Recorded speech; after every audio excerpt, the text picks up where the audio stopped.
శ్రీ గురుభ్యో నమః. శ్రీ రమణ సద్గురుదేవాయ నమః.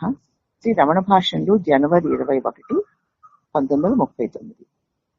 భాషణలు 613. ఒక యువకుడు అడిగాడు, ఆలోచనలు ఒక పదార్థమా భగవాన్ అని అడిగాడు.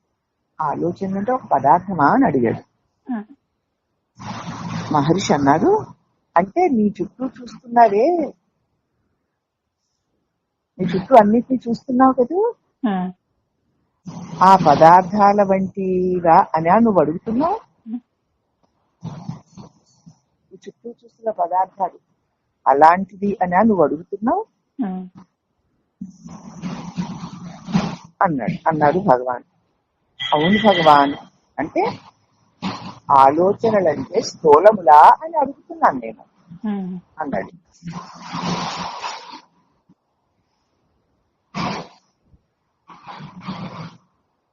అప్పుడు మహర్షి, ఈ ప్రశ్నించేదెవరు, ఈ ఆలోచించేదెవరు? భక్తుడు అన్నాడు, ఆలోచించేది ఒక శక్తి, ఒక స్పిరిట్ అన్నాడు. అప్పుడు మహర్షి, శక్తి పదార్థానికి కారణం అంటున్నావా అన్నారు. అప్పుడు ఆ భక్తుడు, మరి అదే నాకు తెలుసుకోవాలని ఉంది అన్నాడు. అప్పుడు మహర్షి అన్నారు, పదార్థానికి శక్తి ఏ విధంగా వేరంటావు? పదార్థం కంటే శక్తి నువ్వు ఏ దృష్టితో వేరు అంటున్నావు అన్నారు భగవాన్. అంటే భక్తుడు, శక్తి ఏమో చైతన్యం, కానీ పదార్థం అలాంటిది కాదు కదా అన్నాడు. ఇప్పుడు మహర్షి వారు అన్నారు, చైతన్యం నుంచి అచేతనం జనిస్తుందా? కాంతి చీకటిని పుట్టిస్తుందా, చీకటిని తొలగిస్తుందా అన్నారు భగవాన్. ఇక్కడికి ఆ సంభాషణ అయిపోయింది. కానీ దీనివల్ల మనకి ఏం తెలిసింది? నీకేం తెలిసిందో చెప్పు. కాంతి చీకటిని తొలగిస్తుందమ్మా. అవును. పదార్థము శక్తి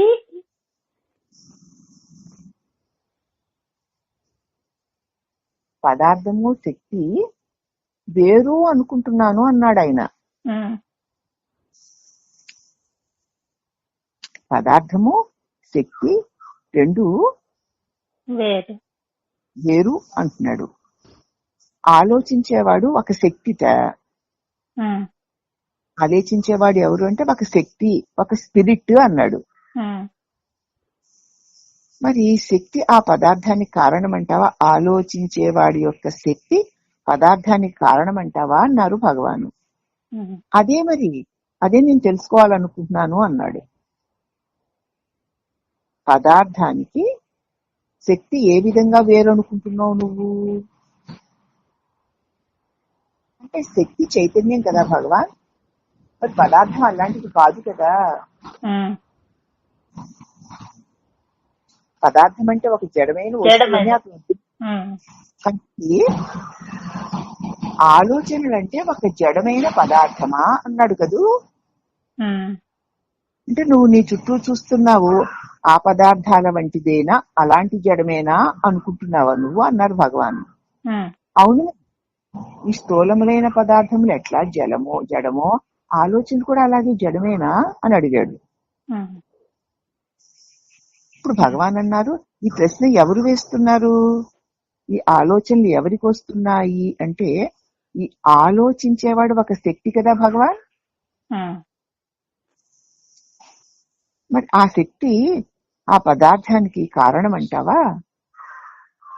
ఆలోచించేవాడు శక్తి అంటున్నావు, శక్తే ఆ ఆలోచనకి కారణం అంటున్నావా? నాకు అదే తెలుసుకోవాలనుంది. పదార్థానికి శక్తికి ఏ విధంగా నువ్వు భిన్నమంటావు? పదార్థం శక్తే పదార్థమై కనిపిస్తోంది, పదార్థాన్ని బట్టే శక్తి తెలుస్తోంది. అంటే శక్తి చైతన్యం కదా, పదార్థం జడం కదా అన్నాడు ఆయన. అంటే భగవాన్ అన్నారు, చైతన్యం నుంచి అచేతనం ఎట్లా పుడుతుందయ్యా జడమంటున్నావు? కాంతి నుంచి చీకటి పుడుతుందా? పుట్టదు కదా. అర్థం ఏమిటంటే అఖండ చైతన్యమైన పరమాత్మ నుంచి నేను అన్నటువంటి ఒక తలంపు పుట్టింది. ఈ తలంపు జడము అంటున్నాడు అతను. చైతన్యం జడమెల్లా పుడుతుంది అని అడుగుతున్నారు భగవాన్. పుట్టదు కదా. నేను అని వ్యక్తమైన శక్తే ఈ ఆలోచనల కారణం. అంటే నేను అన్న శక్తి, నేనంటే శక్తి, అదే ఆలోచనలు కారణము. ఆలోచనలు జడమును, నేను శక్తి నేను అంటున్నాను అతను. నేను ఈ జడములోను వేరెలా అవుతాయి అంటున్నారు భగవాను. వేరెలా అవుతాయి? వేరుగా విడిచి ఉండగలవా? లేదమ్మా. మరి ఇంకనే ఇంక జడాలు ఎక్కడున్నాయి నీకు? లేవు, చైతన్యమే ఉంది. ఎందుకంటే చైతన్యం నుంచి అచైతన్యం పుడుతుందా?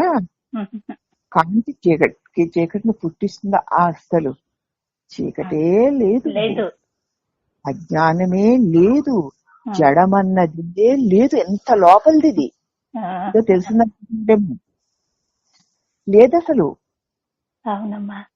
ఎందువల్ల ఇది అని తెలియబడుతోందో అదంతా దానిని విడిచి లేదు, అదిగానే ఉంది. అవునమ్మా.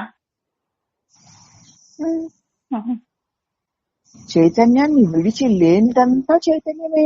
అందుకే అంతా సజీవవంతంగా ఉండి వ్యవహారం జరుగుతుంది. కాబట్టి మనం విడదీసి చూస్తే ఇది జడము, అది చైతన్యము అని చెప్పుకోవాలి. కానీ చైతన్యమే ఉంది అసలు అన్నిటి నిండా.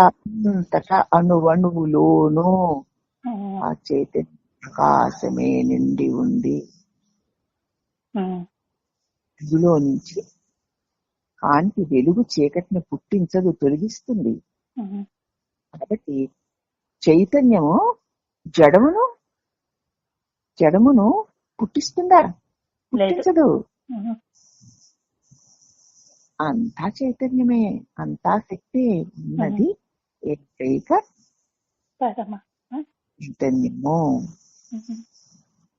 అదే లేచి వచ్చిన నేను అనేసరికి జడమైన నేను అనుకుంటున్నాం. ఇది మన భ్రమ. అని లేచి వచ్చిన నేను చైతన్యము, చైతన్యంలోంచి లేచి వచ్చిన చైతన్యము, దాని వల్ల ఉన్నదంతా చైతన్యమే. సాగరం నుంచి లేచిన అలగా కనిపిస్తోన్న అల నిండా నీరే. అలాగే అఖండ చైతన్యం నుంచి నేను అని లేచిన ఈ తలంపు కూడా ఆ చైతన్యమే. ఆ చైతన్యం వల్ల ఉన్నట్టు తోచు సమస్త జగత్తు కూడా చైతన్యమే. మరి ఉన్నదేది? ఏకైకమే వస్తువ అని ఇక్కడ మనం తెలుసుకోవాలి. కాబట్టి ఈ చిన్న సంభాషణలో నీకు తెలియందేదో నేను విడదీసి చెప్తే తెలిసిందేదో నేను నువ్వే చూసుకో, అంతే. ఏం తెలిసింది? ఇంకా అది జడం కదా, నేను చైతన్యాన్ని కదా, దేహం జడం కదా. మరి ఈ పాఠాలన్నీ విన్నాం కదా. కానీ అస్సలు జడం అన్నదే లేదు.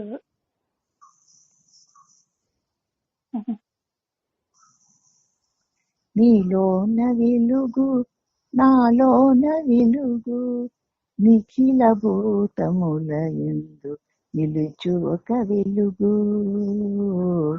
నిఖిల భూతములందు నిలుచు ఒక వెలుగు. అన్ని ఆ వెలుగులోనే వెలుగే అయి ఉన్నాయి. వెలుగు పడుతూ అవని అందున్న వెలుగు ఆకాశమున వెలుగు. ఎక్కడ చూసినా వెలుగే, చిత్తే, జ్ఞానమే, ప్రకాశమే. అవనిగా తెలియబడుతున్న ఆ ప్రకాశమే, ఆకాశంగా తెలియబడుతున్న ప్రకాశమే, జగత్తుగా తెలియబడుతున్నది ఆ ప్రకాశమే. ఉన్నది ఏకైకమైన చిత్తే. చిదాకాశమున కన్నా వేరుగా ఏముందన్నా ఏదో ఉండనుకున్నా ఎంచి చూడ అది సున్నా. ఏదో మనకు తెలిసిపోయిందని ఎక్కడ పడితే అక్కడ ఆగిపోకూడదు. ప్రతి దానిని నీకు సమన్వయం చేసుకుంటే గురువు బోధలు నీ లోపల ఉన్న సందేశాలను అందిస్తాయి. అవునమ్మా. హరి గురుదేవా. ఓం. హరి ఓం.